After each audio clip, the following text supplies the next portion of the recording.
All right, good afternoon. Thanks so much for coming to the best session of the day, which is the one right after lunch. Hopefully folks are still awake.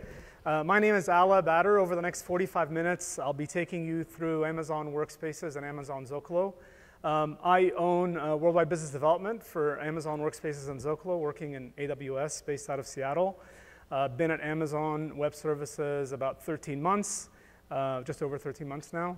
And prior to that, I spent 13 years at Microsoft. I had various roles. In my last role at Microsoft, I was director for business architecture for Windows 8 tablets and applications, which is the Windows OEM devices, a Surface, building a mobile application, and then having it launch in Azure. So here to talk to you about the landscape of what we have, do a quick demo at the end, keep this fun and informative. So this is sort of the high-level objective of what I'm going to go through. Generally, a kind of a brush up on desktop infrastructure, VDI, what we mean by virtual desktop infrastructure, the challenges that IT runs into and how we address it through Workspaces. And I'm going to shift gears to Zocalo, which is more about collaboration, sharing, store, and sync. And that's basically the wrap of the content, and then we get into our demo. So just to sort of set the stage, there's two pictures here. The one on the left-hand side is how we think about virtual desktop infrastructure, which is about really a persistent user experience running a desktop in a cloud. And that's what Workspaces is today. So Workspaces gives you the capability to run a desktop in the cloud in the AWS infrastructure, load your applications on that workspace, store your data on that workspace. It allows you to customize the workspace to make it your own, keep the look and feel based on what you need, whether it's things like the desktop background. As an administrator, you can enforce settings against it based on your IT governance policies. And that's really what we mean by persistence, and that's the offering that we have today. On the left-hand side, or the right-hand side of the, left-hand side of the slide, are session services, right? Session virtualization, which tends to be more about a reset in between every connection. You think about them being useful, for example, in a university type of campus scenario where students come into a lab, they log on to the lab, and as an administrator, what you want is for that experience to be reset and start from scratch for the next student. And we don't have that today. We have a very rich roadmap of features coming, but really what we have today is a persistent desktop experience. Okay, so when we think about current customer challenges, and everything that we build at AWS really sort of stems from the customer, this is a good old PC on the screen that's got settings, it's got applications, it's got files. And really the challenge around IT is keeping TCO in check. How do you keep the total cost of ownership in control? Impacting that are several market forces. So the first one is, executive brings in a device. Let's say it's an iPad. And they say, hey, Mr. and Mrs. IT, can you do me a favor and support my iPad? The first request tends to be a very innocent one because it's about email. Get my Exchange to run on my iPad as an example. That's pretty easy to do. Pretty soon, I love it because it's light. I'm carrying it around everywhere. And I now find I'm spending a lot of time approving, let's say, a CRM expense report or looking at CRM customer contacts. And I say, hey, Mr. and Mrs. IT, can you do me a favor and now start to look at moving this application onto my tablet device? It could be an iPad, it could be an Android.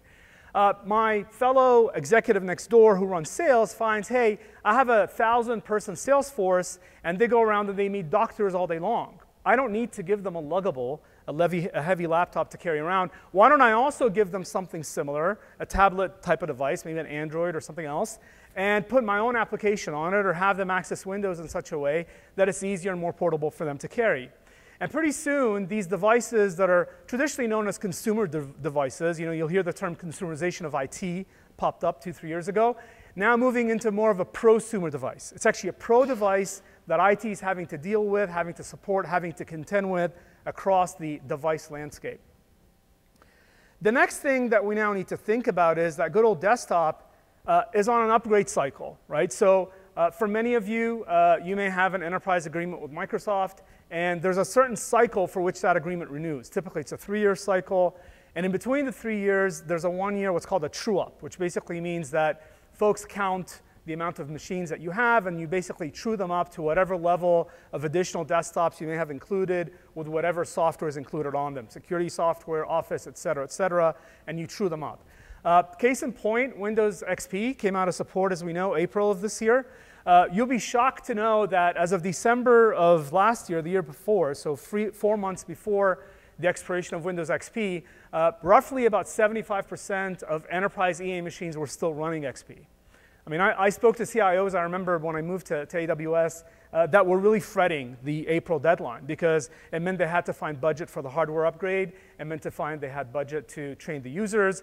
And the biggest cost of desktop upgrades and desktop migration is actually the applications, right? Application remediation is oftentimes, it is actually the highest cost. Oftentimes people think it's the hardware. It's not the hardware at all. It's actually the movement of the applications from one version to the next version of Windows.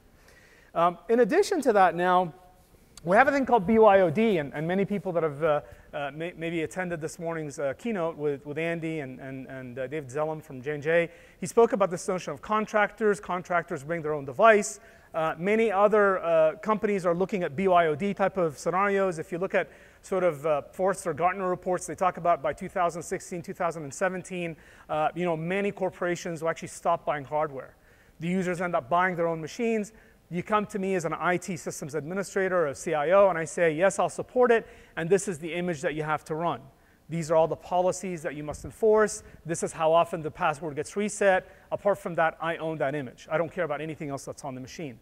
So in addition to that, you now think about, well, how do I deal with all of this? So if I take the first scenario, the tablets coming into the enterprise, if I take the scenario about the Windows desktop upgrade cycle, and if I look into BYOD, as an IT CIO, I'm now thinking about, well, what's a common solution across the multiple platforms? And I start to think about this notion of a virtualized desktop, right? I need to start to virtualize my desktop so that I can address all these scenarios in one common form.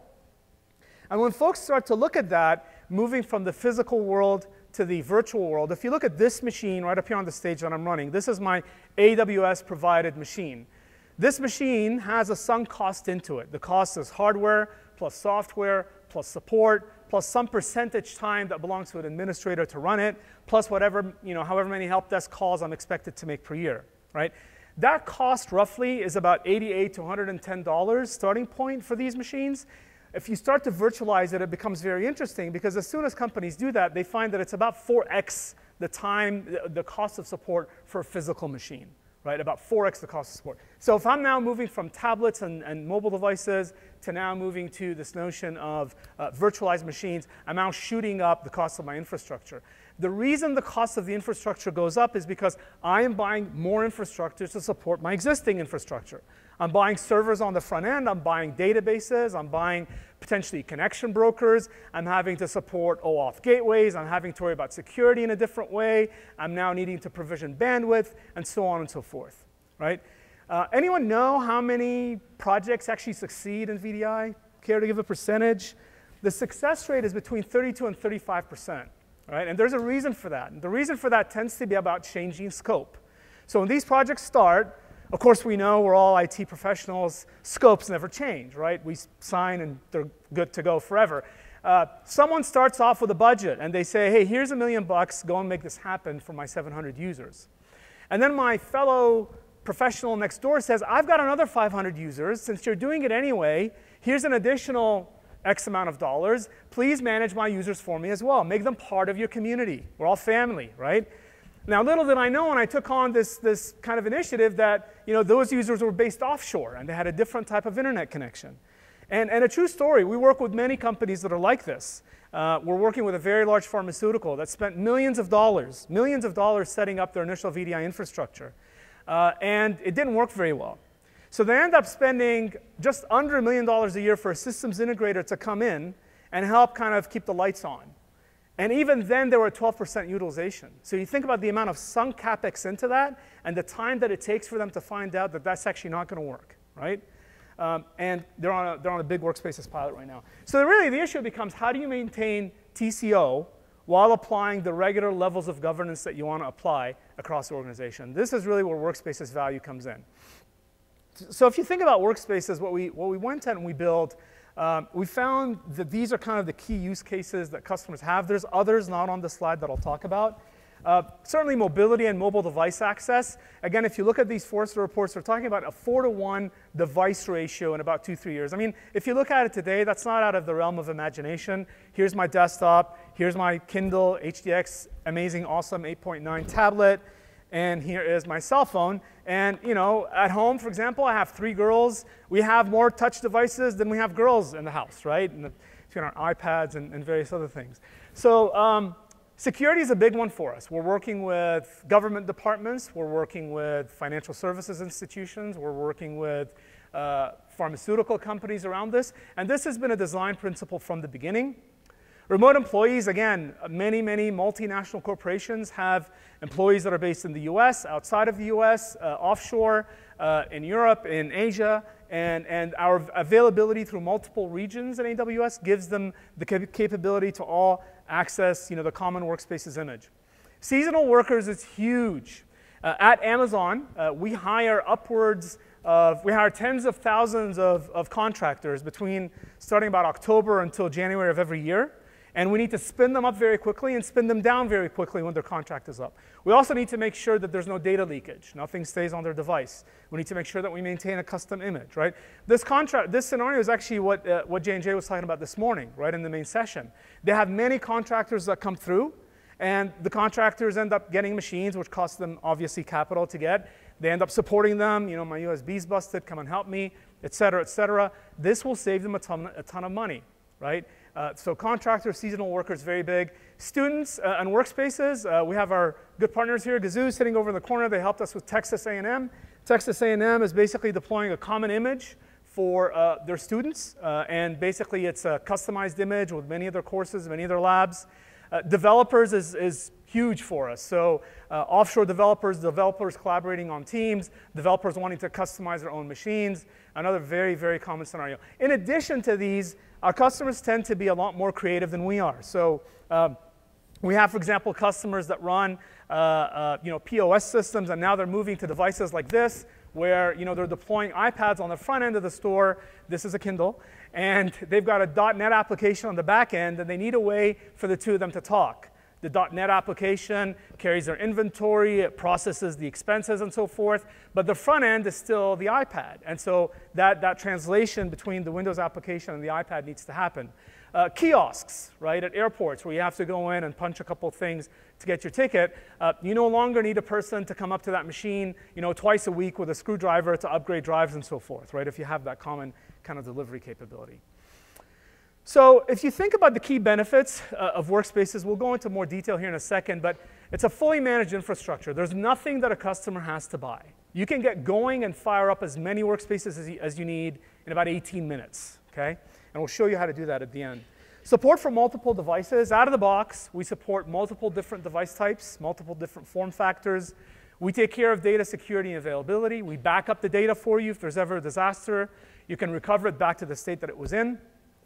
We have the notion of these bundles and custom images that allows you to start off with a bundle, install additional software that you want on it, line of business applications, et cetera, make that your own, and then replicate that out to multiple users. It's a pay-as-you-go model, so there's no capital expenditure that needs to come out front.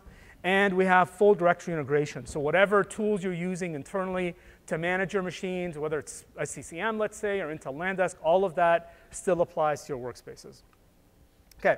So if we think about fully managed infrastructure, in the past, you would have had to buy and provision servers. You would have had to buy and provision connection brokers. You would have had to buy and worry about security gateways, et cetera. And you would have had to set up the infrastructure. You would have had to architect it. If it's a very big installation, there's many things that you'd have had to weigh out in terms of bandwidth and sort of trade-offs that you'd have to make.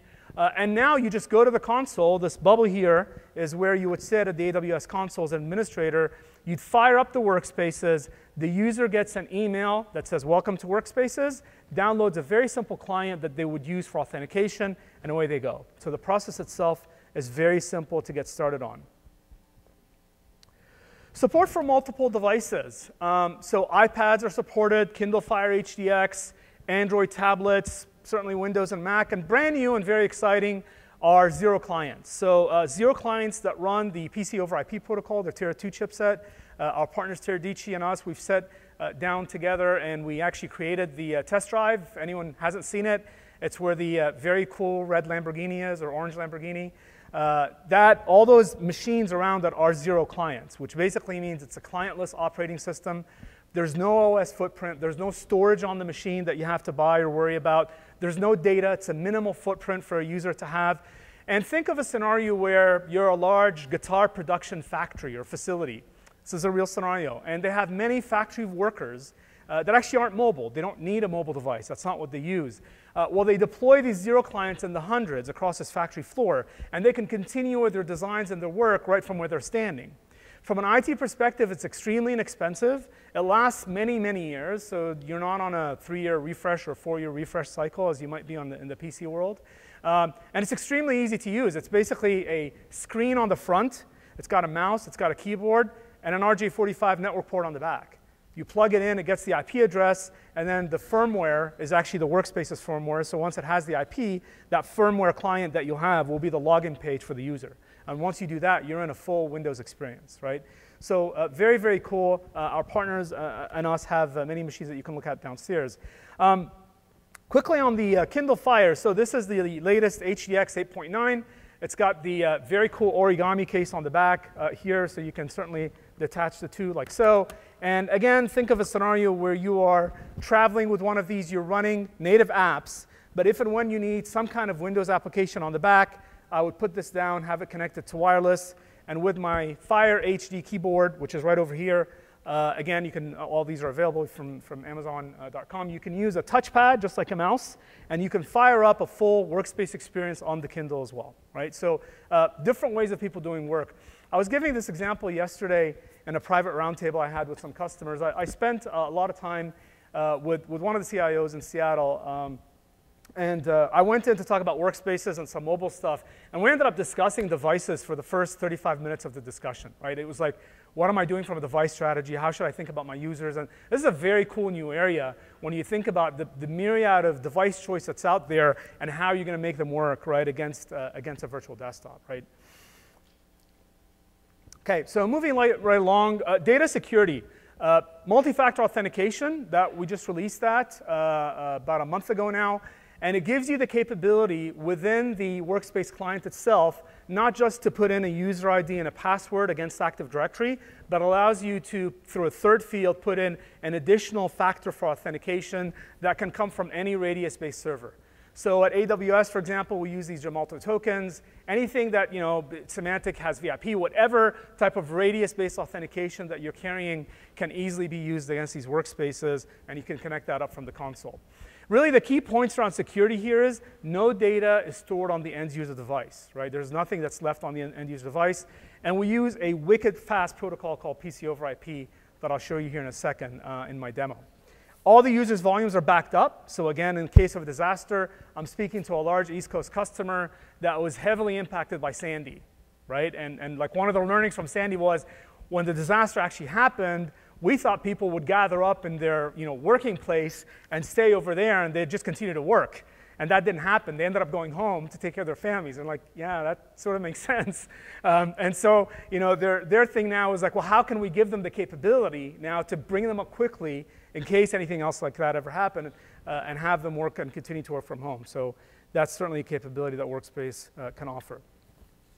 I talked earlier about this notion of these software and hardware bundles.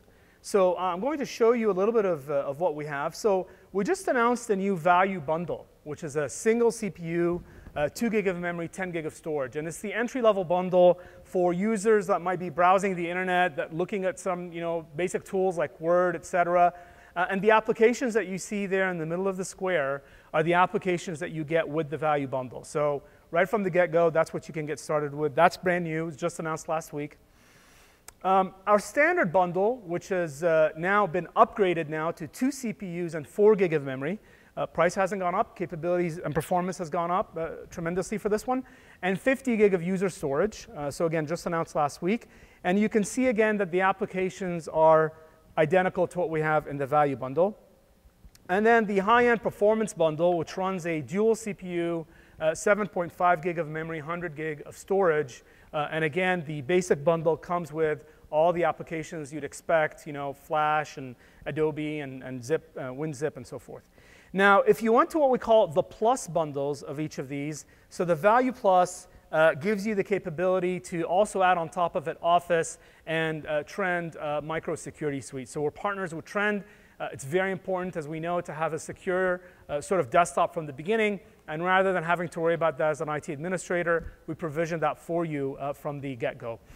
Also brand new in the Plus bundles is the capability for customers to select between Office 2010 or Office 2013. So both of them are choices now in these new bundle types that we have.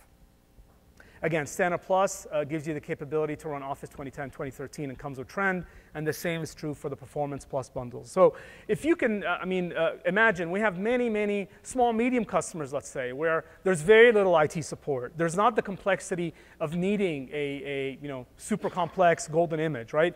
It's extremely easy for them to fire up several hundreds of these workspaces and get going in a traditional knowledge worker scenario without having to buy anything, without having to install anything in a very short period of time. So time to market, very, very crucial for us as well. I talked about pay-as-you-go, and this is our pricing right here. So value starts at $25. Standard is $35, and performance is $60. And then, as you'll see, from value to plus, standard to plus, performance to plus, there's an extra $15 differential, which really gets us the cost that it pays for Office, really is what it does. So it allows us to pay Microsoft on SPLA. Note on the slide that these are US pricing, so it'll vary by region and where you're from. And the price does include the full service. The price does include the hardware and the software included for you to run that. And another thing to note is that there's no upfront commitment. There's no minimal number that you need to get started with 50 or whatever. There's nothing like that that we have with Workspaces. Okay, so custom images, again, just announced last week. Very cool new feature. So now as an administrator, you can take one of these bundles that I showed earlier. You can install it with your own applications. Let's say you had 2 or 3 line of business apps. Let's say you had specific files that you needed to keep updated, that you wanted to send out, whatever patches you might need and so forth. You'd be able to customize that, and you'd be able to roll that out as your own bundle. And then you'd be able to roll that out to your users. And you can have as many of these, obviously, as you want. So think of it as a golden image that you would take and you would deploy to your users within your enterprise. So corporate directory integration. Clearly, as we worked with enterprise customers, this was a very, very important thing. And we have 2 ways in which that can be done. We have what we call a connect directory, which basically means that you would set up your workspaces in such a way that it connects directly with your on-prem domain controller, and it uses that domain controller for authentication. So whatever policies and settings, whatever GPOs you have on that domain controller automatically get applied to the workspace. In order for that to work, you would obviously need some kind of VPN connection or a direct connect link from AWS into your on-prem kind of environment. The second scenario in which this could work is actually without the on-prem connection. And it's what we call the cloud-only directory. So what that does is it allows you to build your own domain controllers, your own user infrastructure within AWS. And that's the second capability that we have. And different customers do different things. We're working with large financial services institutions in New York that are adamant about using their own domain controllers, while others that use it more for contractual support and offshore development actually want the complete delineation between the two. And so once you set up the second infrastructure, the cloud-only infrastructure, you can manage it and administer it in the same way that you would your own on-prem with whatever tools that you have. And really the key point here is not just the authentication, right? The key point here is that you can manage them and do anything to them that you would on your regular PCs. So in the same way that you're controlling your regular PCs, in the same way that you're deploying software to your regular PCs, like all the common tools that are out there, again, SCCM, Intel LANDesk, Zen Desktop, whatever you might be using, if you're using DLP software, for example, if you're using specific encryption stuff, you'll be able to use it against these workspaces as well. So they're yours to control in the same way that you run your own PC environment. Files on the go. So out of the box with Workspaces, we have the capability to take your files with you. This actually uses the Zocalo client. I'm going to talk about the full product here in a second, but you get this as a free part of Workspaces. And what this gives you the capability to do is think of a scenario where I'm working in the office with my Mac. I'm accessing my Windows environment, and now I have to jump on a taxi to get to Japan. When I jump in the taxi, I can fire up my iPad, and I can get on a 4G network. I can pick up the Workspaces session from exactly where I left off in the office. And I can continue to edit the document. Once I get on the airplane, I can fire up my machine again, and I can continue to work offline on that machine while I'm flying back to Tokyo. Once I get to Tokyo and I reconnect to my workspace, I will have whatever changes I applied throughout that flight synced back up to my document store. Okay? So it's a capability for me to take a portable folder with me everywhere I go. Again, this is a capability that's included with Workspaces. I talked about Gazoo earlier, and they call this Gazoo class. And thank you so much, Scott, for sending me the email. So these are our friends that set up the Texas A&M desktop. This is what it looks like. So when the students log in at Texas A&M in the morning, they're very pleased to see this type of experience. They have very brilliant graphic artists that you can see that put this together. So, so they have all their courses on it. They have all their subjects on it. Whether you're a student that loves Apple and absolutely hates Windows, you can use your Apple, no worries at all. You can use your iPad, you can use your Mac, and still have that wonderful Windows desktop that you can use in the background. So just wanted to pop that. And the idea here is that they want to carry forward this desktop once you sign into Texas A&M throughout the 3-4 year degree that you're doing. So every year, it will just get upgraded with courseware, get upgraded with hardware. And think of a very cool solution where in addition to that, they can get their own Kindle, and they can use the textbook discounts for their Kindle, right? So you now have a combined desktop kind of textbook experience for the students.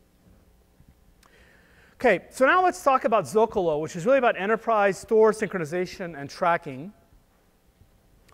And the challenge that we were trying to address for our customers is how do they share documents today, and what are the challenges that they're finding, right? And the key things that our customers kept telling us is the notion of accessing the documents from anywhere on any device in a secure manner being the key thing here. As many of you may already be doing, there's too much stuff that's stored in email. There's too much content that may be stuck on shares. There's too much content that may be difficult to find on classical content management solutions, right? And what Zocalo tries to address is it brings the best of easy usage on any device from anywhere, right? And it gives that capability of tracking and control, which is a really big highlight for IT. We're working with biotech companies that are storing, digital DNA data on Zocalo. We're working with movie production companies, which, as many of you know, their golden kind of access are the movies that they make. They're storing the content before the movie's actually released in Zocalo. There's many, many, many other use cases. There's knowledge worker use cases, financial services use cases for sharing files and governance information with traders and so forth. So this is the sort of scenario where Zocalo really shines. And certainly you can combine it with Workspaces in a very easy manner, as I described earlier. So really, here's what it does. It's an access point to documents anywhere at any time. Very easy to share with your colleagues. When we started to use it internally at AWS, we found it addictive. I mean, right now, it's sort of like, it's becoming a verb, right? Did you Zocalo it to me? Sort of the new verb that we use. It's an easy place to review and mark up your documents, right? You can go in and you can check a document, you can give feedback on it. Our legal department really loved that, right? So when we started to work with marketing on naming conventions of products, it was really a cool thing because legal knew that A, we couldn't really change it, and B, they always had the latest version with whatever feedback they were using. So you don't have to take a document anymore and go, this is version 1.1, version 1.2, version 1.3, version 1. This is final, this is really, really final. You no longer have to do that, right? So it takes care of all of this through a very simple interface. Zocalo encrypts the data at rest and on the wire. So that data, as it flies through, Zocalo is actually fully encrypted. It has full system redundancy and backup included. And it gives you the capability as an owner of the document to share it in whatever form or fashion you like. You can share it as an owner, as a contributor. You can share it as a viewer. You can give users a certain time frame to give the feedback. Maybe you want something back urgently, and you could say, I really need this by Tuesday, and Tuesday end of day is the last chance that you get to do it. We have full regional control, so we're deployed obviously in the US and Europe and in Sydney, and there'll be many other regions that will come up as well. Another really important thing is for our customers to be able to share it securely externally. So again, think of a biotech company that gets a lot of these, let's say, DNA files. They want to share them with a university, so it's actually outside of their domain, and they want their university to analyze the DNA data and send them a report back. Okay? Or think of an external marketing firm that you're working with that wants to take a document, review it, mark it up, and send it back to you, right, in a secure fashion. This gives you the capability to do that. You can go in as an administrator, and you can say, you can only send this stuff externally to harvard.edu, let's say. Right? You can only send it to whatever your customer account or your partner account is. And then really critical is auditability. So we have full CloudWatch integration available. You can go in and you can look at the capabilities of the product, who made changes to the documents, when it was uploaded, what's the latest timestamp on it. So all of that is included out of the box in Zocalo. So getting started, and we'll go through this here in a second, fire up some workspaces. Just by show of hands, anyone here running workspaces already or tried it out? OK, it's good, thank you. Anyone running Zocalo? Raise your hand. OK. And anyone looking at VDI in general, sort of considering what's out there, looking at different devices? All right. So very easy to set up. We'll go through this here in a second. Same is true for Zocalo. Once you install the native apps and get going, you'll hopefully love it. And please send us feedback. We'd love to hear from you. Before I get into my demo, they make me say this. Please review the session and make sure that you get a prize or something at the end. If you go down, by the way, to the section with the 0 clients, there's a card you fill out, and you can get a 0 client as a gift. We tried to get you to drive the Lamborghini. Didn't quite work out. Anyway, all righty. So I'm going to switch over now to my machine. This is my regular Windows machine. And I am bringing up my Amazon Workspaces client. So think of me as a person that's been provisioned a workspace here from my administrator. I downloaded the client already. This is the client. So I'm showing you the experience from the end. Oh. Thank you.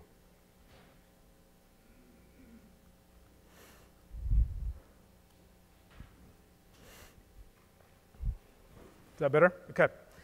So here is my Workspaces client. I am now logging into my client. And so it takes my information. It authenticates me against Active Directory. It encrypts the connection for me. And it basically comes back and it fires up my desktop. So you can see right here, this is my customized Workspaces desktop that you can see in front of you. I've put this picture on the back, which from The Economist a few months back. A couple of things to call out. A, I've customized it. So I've got my Office applications. I've got my trend for security. I've got PTC MathCAD, which is a math enablement application. I've got a photo studio also installed. I've got LibreOffice. I've got Tableau, and I can access a backend Redshift server running within my VPC if that's what I needed to do. So I can generally customize it to my heart's content.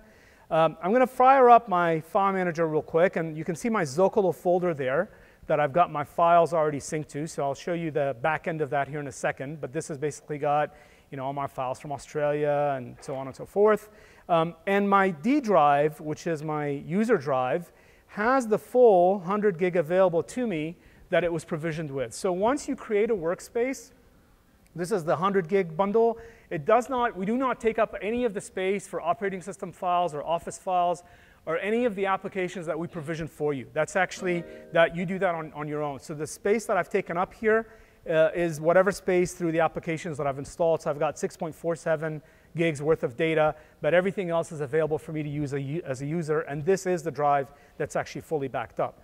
The other thing that you'll notice is all my documents are replicated with my documents over here. So again, you can see that with Zocalo running. Now what I'm going to do is I'm going to fire up my browser here. So this is my console. And the first thing I'm going to do for performance, I'm going to do two things just to give you a sense. I'm going to begin a speed test to let that run here for a second. And I'm also going to come up over here to YouTube and fire up this video. Now, before I fire up the video, this is a McDonald's commercial from the World Cup.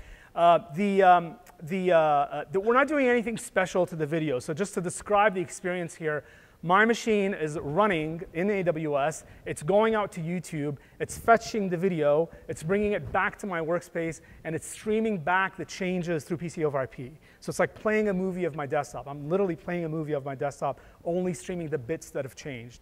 So check this out. I'll play this up. Play up the volume, please.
Yeah, so just a better test of performance than other things. This is sort of my results from my speed test that you can see here up here as well coming through. The other things obviously that I can do, you know, here's Word firing up on my workspace. Here's Excel firing up on, oh, Excel's already fired up with my TCO spreadsheet showing 67% savings against our on-prem. This is a TCO spreadsheet that we've got actually on the website. I'll fire up Outlook here very quickly. So again, you can see the sort of performance that we get out of the workspace, fully customizable, secured experience running over PC over IP. So let's take a look now. This is my file structure. I'm going to swap back now to my console here and come in to my Zocalo site. This is my Zocalo site that I've got running. This is the folder structure that I've got. One of the things to call out, because I'm an administrator on the site, is if I take you through, I can show you that I can change the user limits, how much storage they actually get, and I can save the changes. I can look at security. I can let people send or view external links or not send them at all. So I've got a good level of control on what I can do. And this is another one where who actually is allowed to invite users and who's not allowed to invite users through Zocalo. One of the things that I can do also is I can come in here and I can look at different people's roles, and I can change the roles based on what they're doing and what they've got. The interesting integration that I talked about earlier is right here, where I can take you through multiple levels of who's viewed which files, what they've done with them, what kind of device they access the files from. So again, you can see that right there. If someone actually sent me an email, my good friend Bob sent me an email. We're collaborating on this particular slide that I just showed you, and I can say, hey, I'm going to highlight this area, for example. And I'm going to say, hey, Bob, change the font and color, let's say. And I'm just going to accept this feedback. And once I hit send, Bob actually gets that feedback. And if we were collaborating multiple people, I could see all the feedback that was going through on that document. I'm going to switch back to Workspaces here quickly. Log in from the console. So this is the administrator console for AWS, and you can see all my running workspaces over here. The process for actually launching a workspace is quite simple. I click on the Launch Workspaces button. This is the directory that I'm launching the workspace against. It asks me to create a user ID.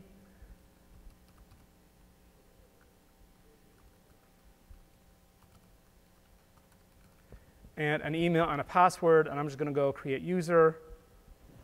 And once it's created that user for me, I can now come over here, and I'm going to hit next. And I can see the different bundle types that I can pick from. So the Value bundle, the Value Plus with Office 2010, 2013. And you can also see down here at the bottom a bundle that I already created, actually, which is the custom bundle that I had from before. So I'm just going to associate that with the Value Plus. I'm going to hit next, and I'm going to say launch the workspace. And it's about an 18 to 20-minute experience. The user then gets an email and can start to use it. If I go back to my Zocalo site, I'm going to take a look at my documents. This is my folder structure. I can look at that in different views. You can see over here. I can take a look at, let's say, my Australia folder real quick. And maybe get a preview of some of the things that are in it. I see some beautiful pictures, some races, you know, et cetera, et cetera. Now, let's say I wanted to actually get out of here, and I actually wanted to create a brand new folder. So I'm going to go back to list view. I'm going to say create folder, and I'm going to say reinvent. And in my reinvent folder, I'm going to be uploading a file. So I'm going to be adding content, and the content that I want to upload is actually my parking ticket from a few months ago. So there, my parking ticket's just been uploaded to my Zocalo site. Now let's go back to my running workspaces. And we will give it a second.